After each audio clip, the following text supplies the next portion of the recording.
कांद्याचा बाजारभाव पडल्यानं शेतकऱ्यांचं आता कांदा साठवणुकीकडे लक्ष. परंतु आता ते कांदा साठवणूक सुद्धा असं झालंय की त्याला कामगार भेटत नाही. त्याला कांदा चांगला व्यवस्थित करावा लागतो, पाला काढावा लागतो आणि त्या साठवणुकीमध्ये कांदा चाळीमध्ये कांदा ठेवावा लागतो. विजय कैलास भाकरे यांचा बराच कांदा आहे आणि त्यांनी कांदा काढायला सुद्धा माणसं भेटना म्हणून स्वतः काम करायला लागले. शेतकरी सगळं उन्हातानाची माणसं भेटना, ती डोक्यावर पाटे घेऊन माणसांना बसावं लागतंय. त्या लोकांना कामाला यासाठी त्यांना आईस्क्रीम चारा, गारीगार चारा, वडापाव चारा अशी परिस्थिती शेतकऱ्यावरती येऊन टेपलेली आहे. आणि हे मायबाप भिकारचोट सरकार अक्षरशः शेतकऱ्याच्या जखमेवर मीठ चोळतंय.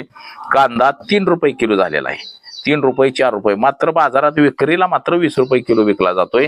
या देवेंद्र फडणवीस सरकारनं अमेरिकेसोबत जो नरेंद्र मोदींना करार केलेला आहे आणि त्या करारामध्ये महाराष्ट्रामध्ये कांदा, कापूस, सोयाबीन हे मोठ्या प्रमाणामध्ये अमेरिकेचं आलंय. जर देवेंद्र फडणवीस सरकारनं हे जर महाराष्ट्रामध्ये यूज दिलं नसतं, इतर राज्यामध्ये जाऊ द्या असं म्हटलं असतं, तर कांद्याला बाजार आपल्याकडे राहिला असता.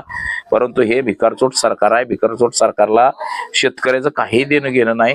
त्यांनी अक्षरशः शेतकऱ्यांची वाट लावलेली आहे. आता बाजार नसल्यामुळं शेतकऱ्यांचा कांदा चाळीकडे कल वाढलेला आहे.